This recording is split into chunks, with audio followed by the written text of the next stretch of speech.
जी नमस्कार।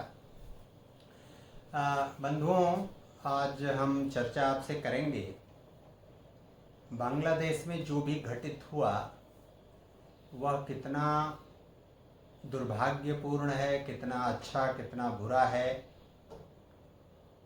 उस पर अनेक प्रकार की बातें, अनेक प्रकार के लोग अनेक तरह से कह रहे हैं, कर रहे हैं, बोल रहे हैं। लेकिन सच यह है कि बांग्लादेश में जो कुछ भी हुआ है वह स्वयं बांग्लादेश के हित में नहीं है। इससे खराब त्रासदी और दिक्कत और परेशानी पाकिस्तान में और अफगानिस्तान में अलग अलग तरीके से घटित हो चुकी है और नवाखाली के दंगे से लेकर आज तक के इतिहास का जब आप मूल्यांकन करेंगे केवल बांग्लादेश को लेकर और उसका समीकरण जब पाकिस्तान से जोड़कर आप मूल्यांकन करेंगे, अफगानिस्तान में भी जो कुछ हुआ है उसको भी जब इसमें जोड़ेंगे तो आपको प्रतीत होगा कि दुनिया में जो भी आतंकवादी भावना है, हिंसक भावना है, किसी भी को हराने और जिताने के लिए, किसी को नीचा दिखाने के लिए जो हिंसक मानसिकता है वह मानसिकता स्वयं को ही बहुत नुकसान पहुंचाती है। और आने वाला समय आपको यह बात प्रमाणित करेगा कि बांग्लादेश के भी और टुकड़े होंगे, पाकिस्तान के तो टुकड़े होंगे ही, अफगानिस्तान के भी टुकड़े होंगे और फिर ये किस घाट पहुंचेंगे आप कल्पना नहीं कर सकते। जो भी वहां लोग हैं और जो कट्टरपंथी मानसिकता के हैं वे स्वयं अपना और अपने देश का हित नहीं चाहते। वो भारत विरोधी षड्यंत्र और बातें करके अपने देश का भला नहीं कर सकते। और भारत में जो कुछ क्षुद्र और छोटी मानसिकता के मुट्ठी भर लोग हैं वे नहीं समझते कि उस देश का हित क्या है और उस देश का भविष्य क्या होने वाला है। सस्ती लोकप्रियता और कुछ मतों को प्राप्त करने के लालच में, और वो भी मत प्राप्त करने वाले जो लोग हैं, जो भी समझदार और परिपक्व लोग हैं और जिनको आप कहते हैं कि वो बांग्लादेश के निवासी हैं या बांग्लादेश के मूल निवासी हैं, वे स्वयं जो मूल रूप से हिंदुस्तान में रहते हैं उनकी मानसिकता के 10-20% ऐसे लोग हैं जो षड्यंत्रों में शामिल हैं और यह सुनियोजित साजिश है। और इस सुनियोजित साजिश का अंततः परिणाम पाकिस्तान को या बांग्लादेश को ही भुगतना होगा। भारत को उसका दुष्परिणाम कोई नहीं होगा। थोड़े समय के लिए किसी प्रकार की कोई कौतूहल या कोई किसी प्रकार की कोई नकारात्मक मानसिकता का निर्माण भले हो जाए, लेकिन भारत में ऐसी परिस्थिति नहीं आएगी। जो महोदय संसद में सो रहे हैं या ऊटपटांग वक्तव्य दे रहे हैं जिन पार्टियों के लोग, ऐसे लोगों की जितनी भी निंदा की जाए वह कम है। वे वास्तव में घृणा के पात्र हैं, यद्यपि घृणा अच्छा शब्द नहीं है। शेख मुजीबुर रहमान से लेकर शेख हसीना तक उनके परिवार का बांग्लादेश के लिए क्या योगदान रहा है। अगर मोहम्मद अली जिन्ना को कायदे आजम पाकिस्तान में कहा जाता है तो ठीक उसी प्रकार के कायदे आजम शेख मुजीबुर रहमान बांग्लादेश के लिए ठहरते हैं।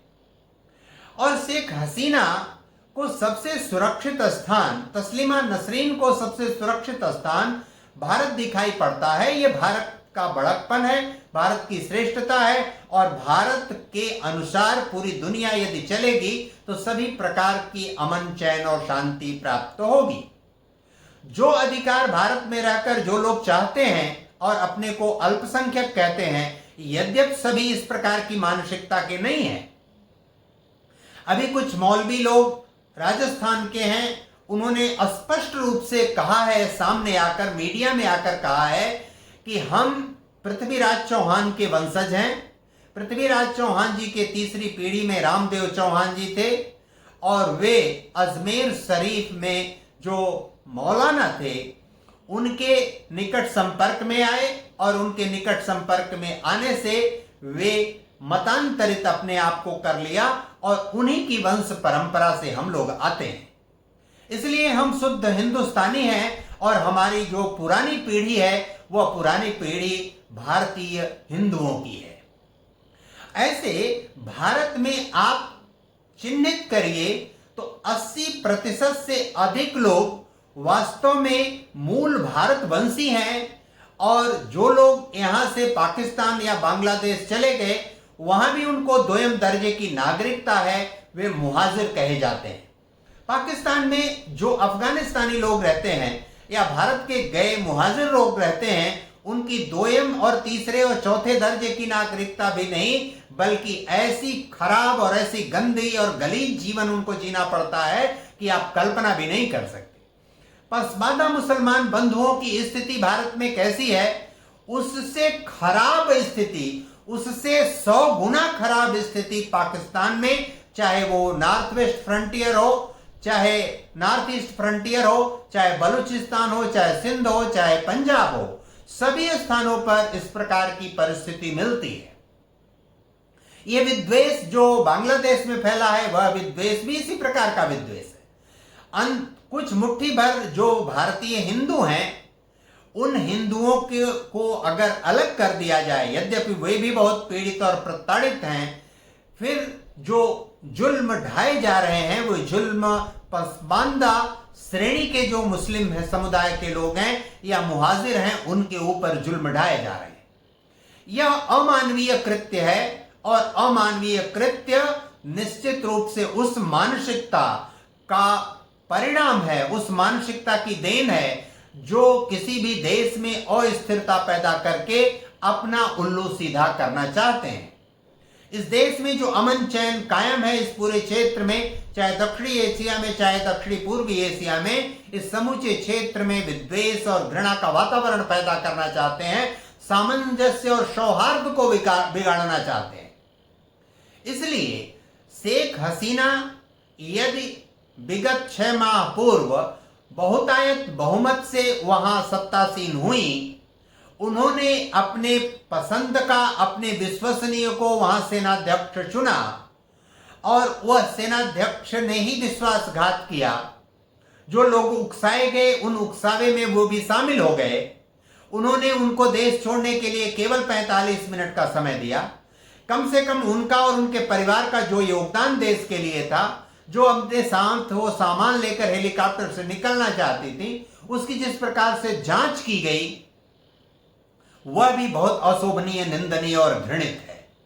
वह अमानवीय तो है ही, वह बांग्लादेश के जो वास्तविक कर्णधार हैं, बांग्लादेश के जो सिपह सालार हैं, बांग्लादेश के निर्माण में जिनकी बड़ी भूमिका है, उनका बहुत भयावह अपमान किया गया है। और कहीं ना कहीं जिनको वहां सत्ता दी गई है वह भी किसी वैश्विक साजिश का हिस्सा है और उस साजिश के ट्रैप में, उस साजिश में जो लोग आ रहे हैं वह भी कहीं ना कहीं गुमराह हैं और वे अपना अहित करने जा रहे हैं। क्योंकि बांग्लादेश की जो भौगोलिक परिस्थिति है और वहां का जो राजनीतिक समीकरण है वह स्वयं से अपने आप को संभाल नहीं सकता। पाकिस्तान की फिर भी थोड़ी गनीमत है, लेकिन बांग्लादेश की ऐसी स्थिति नहीं है। ऐसे में वहां के रहने वाले लोग अगर दूसरे की कठपुतली बनकर दूसरे लोग उनके कंधों पर बंदूक रखकर चलाने की कोशिश कर रहे हैं तो चलाने वाले तो सफल नहीं होंगे, लेकिन जिसके कंधे पर बंदूक रखकर चलाई जा रही है उसका कंधा जरूर टूटेगा और वह उस अपने देश के लिए नुकसानदायक सिद्ध होगा। जो लोग शेख हसीना को हटाने, अपदस्थ करने, देश छोड़ने के लिए विवश किए हैं, उन्होंने संविधान का, उन्होंने अपने सर्वोच्च न्यायालय का नियमों का ठीक से पालन करते हुए सारा कार्य वो कर रही थी, फिर भी इस तरह की बगावत, इस तरह की हिंसक वारदात वहां की गई, यह अत्यंत अशोभनीय, निंदनीय और घृणित है। भारत में जो लोग इसको लेकर बहुत अधिक वातावरण और फूहड़ वातावरण बनाने की कोशिश कर रहे हैं, उनको भी निराशा हाथ लगेगी, यह बात तय है। क्योंकि पाकिस्तान को जो भी लोग उकसाकर जितना भी आज तक करते आए हैं, अंततः पाकिस्तान का ही नुकसान हुआ है। पाकिस्तान की 60% आबादी भूखमरी के कगार पर है, तो 50% आबादी अपनी इज्जत और सम्मान के लिए तरस रही है। उनके लिए सुरक्षा का, उनके लिए चिकित्सा का, उनके लिए शिक्षा का कहीं कोई दूर दूर तक कोई इंतजाम नहीं है। जीवन की जो प्राथमिक आवश्यकता होती है, भोजन, वस्त्र, मकान के लिए 50% आबादी वहां तरस रही है। दूसरी जो आवश्यकता है शिक्षा की, चिकित्सा की और सुरक्षा की, वहां उसके लिए लगभग 65% आबादी तरस रही है। और तीसरे और चौथे प्रकार की आवश्यकता तो बमुश्किल तमाम 10-15% लोगों की पूरी हो रही है। चाहे मनोरंजन का हो, चाहे संचार का हो, चाहे परिवहन के उच्च साधनों का है, ऐसे 15 से 20% अधिकतम लोग लाभान्वित हो रहे हैं और जो अपने को वैभवशाली मानकर अपना जीवन जी रहे हैं। यह परिस्थिति पाकिस्तान जैसी बांग्लादेश में भी आएगी, और आएगी तो पाकिस्तान से भी खराब स्थिति में बांग्लादेश पहुंचेगा, यह तय है। और बांग्लादेशी लोगों को यह ठीक से समझ लेना चाहिए, इसका लाभ दूसरे उठाएंगे। भारत का कुछ नुकसान नहीं होने जा रहा है। भारत ने शेख हसीना को शरण देकर अपने मूल्यों का, अपने सिद्धांतों का, अपने वैदेशिक नीति का ठीक ठीक पालन किया है। इस कड़ी में इससे और कुछ तकनीकी और गहरी बातों की चर्चा हम आपसे कल करेंगे। आज इस अवसर पर इन सामान्य बातों के आलोक में हमने आपसे कुछ बातों का निवेदन किया। धन्यवाद, नमस्कार।